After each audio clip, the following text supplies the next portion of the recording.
જો ખાખીના યોદ્ધાઓ, I hope તમે બધા છે મજામાં આવીશો, તમારી છે તૈયારી સારી એવી ચાલી રહી હશે.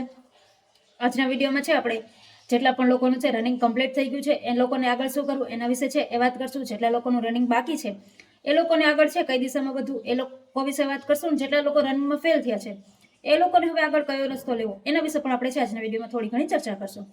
તો આજના વિડીયોમાં છે આપણે આના વિશે વાત કરવાના છીએ. પહેલું તો જેટલા પણ લોકોનું રનિંગ કમ્પ્લીટ થઈ ગયું છે તમે બધા છે નીચે કોમેન્ટ સેક્શનમાં જણાવી દેજો કે બેન અમારું રનિંગ કમ્પ્લીટ થઈ ગયું છે. તમને બધાને છે એ ખૂબ ખૂબ અભિનંદન કે તમે છે તમારું કોલ લેટરમાં તમે પીએચડી પાસ પીઈટી પાસનો છે સિક્કો લગાવી લીધો છે અને ખાખી તરફનો તમે લોકોએ એક પડાવ છે એ પાર કરી લીધો છે. હવે તમારે છે એ બીજો પડાવ પાર કરવાનો રહેશે ને એ હશે તમારી એક્ઝામ. તો એક્ઝામમાં છે જેવી રીતે તમને લોકોને અત્યારે કહું છું કે 2-3 દિવસ થઈ ગયા છે બરાબર રનિંગ ચાલુ છે એને, અને તમને ખબર જ છે કે ઘણા બધા લોકો પાસ થાય છે. એવું નથી, ઘણી જગ્યાએ છે એ 200માંથી 100 ઉપર ભાઈઓ પણ પાસ થાય છે, બહેનો પણ એવી એટલે પાસ થાય છે બરાબર. ક્યાંક અમુક ગ્રાઉન્ડ ઉપર છે 70-80 પાસ થાય છે 200માંથી. તો તમને એના ઉપરથી અંદાજ આવી જશે કે કોમ્પિટિશન છે બરાબર, સારી એવી માત્રામાં કોમ્પિટિશન છે. તમારે રનિંગ કમ્પ્લીટ કરવાનું છે. અને અત્યાર સુધી જેટલા પણ લોકોના પાસ થયેલા આવે છે એટલે એ મોસ્ટલી છે એ પીએસઆઈ અને પીએસઆઈ પ્લસ કોન્સ્ટેબલ વાળા હશે. એટલે એના પરથી તમે સમજી જાઓ કે કોમ્પિટિશન સારું એવું છે. એટલે તમારે હવે શું કરવાનું છે, જેટલા પણ લોકો પાસ થઈ ગયા છે ને એટલા લોકો હવે તમે લોકો છે ને 1 પણ સેકન્ડ બગાડ્યા વગર, સાચું કહું છું 1 પણ સેકન્ડ બગાડ્યા વગર તમે લોકો છે એ વાંચવામાં ધ્યાન આપજો. ડેઈલી છે તમે હવે તમારું રનિંગ પૂરું થઈ ગયું છે એટલે તમારે છે ગ્રાઉન્ડ પર જવાનું નથી બરાબર. તમે છે એ મેક્સિમમ 12-13 કલાક છે વાંચવા પાછળ આપો. તમે એમસીક્યુ સોલ્વ કરવાની ટ્રાય કરો. સિલેબસ તમારું ના કમ્પ્લીટ થયું હોય તો હજી પણ છે સમય કરી લો બરાબર. એટલે તમે એમ કેવું તમારો આખો દિવસ છે તમે વાંચવા પાછળ આપી દો. બીજો ક્યાંય પણ આડાવડો સમય વેડફ્યા વગર બધું છે પૂરતું વાંચવામાં ધ્યાન દઈ દો. બીજા અમુક લોકો એવા હશે જે લોકોનું છે હજી રનિંગ બાકી છે, તો એવા લોકો માટે વાત કરીએ. તો જે લોકોનું રનિંગ બાકી છે ને એ લોકો માટે ખાસ કે તમે લોકો તમારાથી ગ્રાઉન્ડ પર થઈ જાય છે તો તમે વાંચવાનું જોડે જોડે ચાલુ રાખજો. ગ્રાઉન્ડ પર નથી થતું તો ટ્રાય તો પૂરેપૂરી કરી લેવાની. આપણે આપણી રીતની ટ્રાય કરી લેવાની કે આપણે ખાખી મેળવી છે તો આપણે છે એ પૂરી ટ્રાય કરશું, પૂરા જોશથી ટ્રાય કરશું કે કદાચ હું આમાં પાસ થઈ જ જાવ એમ. અને ગ્રાઉન્ડ પર તમારે છે એવી મેન્ટાલિટી સાથે જ ઉતરવાનું છે. તમારે ઘરે ટાઈમિંગ ના આવતું હોય કાંઈ વાંધો નહીં, કદાચ કોઈને ઘરે ટાઈમિંગ નથી આવતું, ગ્રાઉન્ડ પર તમારે એ વિચારીને ઉતરવાનું છે કે મારે ટાઈમિંગ આવી જશે ને મારે કમ્પ્લીટ કરવાનું છે.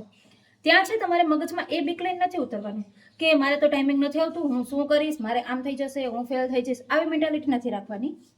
મગજમાં તમારે ગોલ નક્કી જ રાખવાનો છે કે હા હું છે એ કમ્પ્લીટ કરી લઈશ, મારાથી થઈ જ જશે. પછી થાય ના થાય એ બીજી વાત છે, આપણે આપણી મહેનત પૂરેપૂરી કરી લેવાની બરાબર.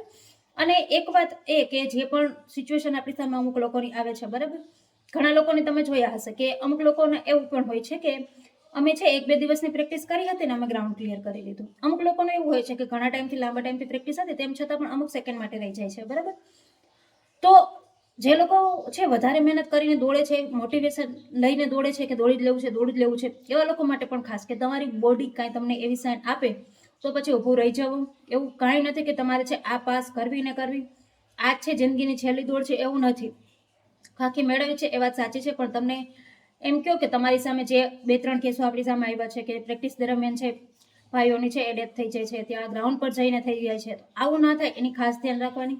તમને લોકોને તમારે અચાનક જ ચેસ્ટ પેઇન છે એ થવા માંડે, અચાનક જ છે એ શ્વાસ લેવામાં તકલીફ થવા માંડે તો પછી છે એ બોડી જે પણ આપણે સાઇન આપે ને એને ઇગ્નોર નહીં કરવાની. આ વાતનું ખાસ ધ્યાન રાખવાનું. જેટલા પણ લોકોને બાકી છે ને એટલા બધાને એ જ રિક્વેસ્ટ કરવામાં આવે છે કે આ વાતનું છે તમે લોકો ખાસ ધ્યાન રાખજો. કારણ કે તમારું ખાખીનું સપનું છે એ વાત સાચી છે, પણ ખાખીનું સપનું તમારી છે એ હેલ્થ કરતાં વધારે ઇમ્પોર્ટન્ટ નથી. તમારા ફેમિલી માટે પણ છે એ તમારી હેલ્થ વધારે ઇમ્પોર્ટન્ટ રહેશે. ખાખી છે એ કદાચ તમને પછી પ્રેક્ટિસ કરો તો પછી પણ મળી જશે. કોઈ બીજી ગવર્મેન્ટ એક્ઝામ છે તમે વધારે મહેનત કરશો તો એ પણ મળી જશે, પણ તમારી હેલ્થ છે એ બધાથી વધારે ઇમ્પોર્ટન્ટ છે. એટલે આ વાતનું ખાસ ધ્યાન રાખવું. જેટલા પણ લોકોને બાકી છે ને એટલા બધા લોકોને કહીએ છીએ કે તમે લોકો છે આ વાતનું ખાસ ધ્યાન રાખજો. દોડાય એટલું દોડી લેવાનું, આપણાથી થાય એટલું કરી લેવાનું, ઊભું નહીં રહેવાનું. પણ તમને એવું થાય કે હવે બસ છે આપણું શરીર આપણને સાથ નથી આપતું તો પછી ત્યાં છે એ સાઈનો પણ ઇગ્નોર નહીં કરવાની. એટલે આ જેટલા લોકોને બાકી છે ને એટલા જ લોકોને આ કહેવામાં આવે છે. અને એટલા લોકોને ખાસ કે જે લોકોથી ટાઈમિંગ આવી જતું હોય એવા લોકો માટે કે તમે રનિંગ અત્યારે ચાલુ રાખો છો બરાબર છે, સવારે તમે દોડ માટે જાઓ છો, પછડીનો સમય છે તમે આ દેવડી વાતોમાં તમે પણ ના વેડફતા. કારણ કે કોમ્પિટિશન છે એટલે તમે લોકો છે ને એ તૈયારી પણ વાંચવાની સાથે સાથે રાખજો. પેપર છે એ અઘરું આવશે એ પૂરેપૂરું શક્યતા છે, પેપર અઘરું આવવાની શક્યતા છે. પીએસઆઈ ગઈ વખતે પીએસઆઈનું પેપર હતું ને એવું પેપર નહીં આવે. અને PSI વાળા તો લખવાની પણ પ્રેક્ટિસ રાખજો, કારણ કે તમને ખબર છે કે લખ્યા વગર ઉદ્ધાર નથી એમ. પેપર 1માં ઘણા લોકોને સારા માર્ક્સ છે, પણ પેપર 2માં છે માર્ક્સ જ નથી થયા, એટલે પછી બધું છે એ મહેનત પાણીમાં જાય. એના કરતાં પેપર 2ની છે લખવાની પ્રેક્ટિસ પણ સારી એવી રાખજો. હવે આપણે ત્રીજી વાત કરીએ એવા લોકોની જે લોકોને છે એ રનિંગમાં ફેલ થયા છે, અમુક સેકન્ડો માટે રહી ગયા છે, અમુક છે એક લોકો માટેથી દોડાયું નહીં હોય, બરાબર. તો એવા લોકોની વાત કરીએ આપણે. તો એવા લોકો માટે ખાસ નવા સમાચાર એ છે કે CCની તમને લોકોને ખબર જ હશે કે નવા RR આવી ગયા છે, બરાબર. એટલે નવા RR આવી ગયા છે ને, તો હવે એની ભરતી પણ છે એ એકાદ અઠવાડિયામાં જાહેરાત થઈ જશે. ફોર્મ ભરવાના છે થોડાક જ દિવસોમાં ચાલુ થઈ જશે. એટલે તમે સમજો, તમે કદાચ આમાં ફેલ થયા છો, તમે મેથ્સ રીઝનિંગની પ્રેક્ટિસ રાખી હતી, તમે વાંચવાની પ્રેક્ટિસ રાખી હતી, બરાબર, તો તમારી પાસે સાથે જ બીજો મોકો છે એમ. કદાચ આમાં રહી ગયા, કાંઈ વાંધો નહીં, CCની ભરતી આવે છે, એમાં 5500 જેટલી જગ્યાઓ છે, એમાં તમે અપ્લાય કરી શકો. એટલે જે પણ લોકો કદાચ ફેલ થાય છે એ લોકોને છે ને નિરાશ નથી થવાનું, હતાશ સાવ નથી થવાનું. જે થશે ને એ જોયું જશે. પણ જો તમને એવું હોય કે મારે સરકારી નોકરી મેળવવી છે, સારી એવી પોસ્ટ, CC ગ્રુપ એની પણ આવે છે, CC ગ્રુપ બીની, CC ગ્રુપ એમાં છે ઘણી બધી સારી પોસ્ટો છે, જેમાં છે તમને ખબર છે ડીવાયસ લેવલની છે એ પોસ્ટો આપેલી છે. તો તમે એવું કરી શકો કે તમે લોકો છે એની તૈયારી ચાલુ રાખો ને. તમે જો PSIની તૈયારી કરતા હો તો તમારા માટે ઈઝી રહેશે, કારણ કે તમે 100 માર્ક્સનું મેથ્સ રિઝનિંગ તો ઓલરેડી કર્યું હશે, બરાબર. અને CCમાં પણ 90 માર્ક્સનું છે એ મેથ્સ રિઝનિંગ આવવાનું છે. સાથે તમે લખવાની પ્રેક્ટિસ કરી હશે. તો CC ગ્રુપ એમાં પણ છે તમારે છે એ ડિસ્ક્રિપ્ટિવ પેપર આવવાનું છે, એટલે એમાં પણ તમારે લખવાની પ્રેક્ટિસ તો રાખવાની છે. એટલે તમારી પાસે છે એ સારો એવો મોકો છે. એટલે જે પણ લોકો કદાચ રનિંગમાં ફેલ થયા છે એવા લોકો ખાસ નિરાશ ન થતા, સામે ઓપોર્ચ્યુનિટી છે તમારી પાસે. તો એમાં પણ ખાસ વાત એ ધ્યાન રાખવાનું કે એમાં છે ને એ 150 માર્ક્સનું પેપર છે ને 2 કલાક આપેલી છે, બરાબર. એટલે થશે શું કે મેથ્સ રિઝનિંગ છે ને એ તમારું લેવલ વાળું આવશે, કારણ કે તમે સમજો PSIમાં 200 માર્ક્સનું પેપર હોય, બરાબર, અને એ તમને 2 કલાક આપે. કોન્સ્ટેબલમાં છે એ 200 માર્ક્સનું પેપર હોય ને તમને 3 કલાક આપે છે, 2 કલાક નહીં. PSIમાં બી તમને 3 કલાક આપે છે, બરાબર. એમાં 150 માર્ક્સમાં છે તમને 2 કલાક આપવામાં આવે છે.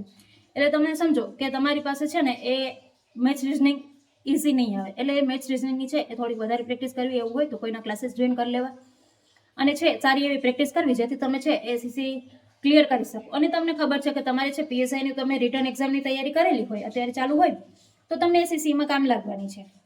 એટલે જેટલા પણ લોકો ફેલ થાય છે એ લોકો માટે ખાસ કે હતાશ નહીં થવાનું. સામે બીજો છે એ રસ્તો ભગવાને કાઢી જ દીધો છે તમને, અને તમે છે એમાં ફૂલ મહેનત કરી લો તો તમે એમાં લાગી શકો.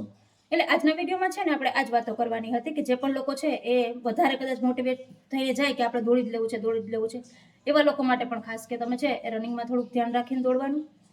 જે લોકો પાસ થઈ ગયેલા છે એ લોકોને છે એ વાંચવામાં ધ્યાન આપવાનું, અને જે લોકો છે કદાચ ફેલ થયા છે તો તમારી પાસે છે બીજો રસ્તો છે એનું પણ ધ્યાન રાખવાનું. અને જેટલા પણ લોકો છે એ પાસ થઈ ગયા છે રનિંગમાં, એ બધા લોકો છે કોમેન્ટ જરૂરથી કરી દેજો કે અમે પાસ થઈ ગયા છીએ, અમારે છે એ કોલ લેટરમાં સિક્કા લાગી ગયા છે અને અમે એક પડાવ પાર કરી લીધો છે, બરાબર. બાકી આના સિવાય તમને કોઈ બી ક્વેશ્ચન હોય તો કોમેન્ટમાં જરૂરથી પૂછજો. બાકી આપણે મળશું નવા વિડીયોમાં નવી માહિતી સાથે.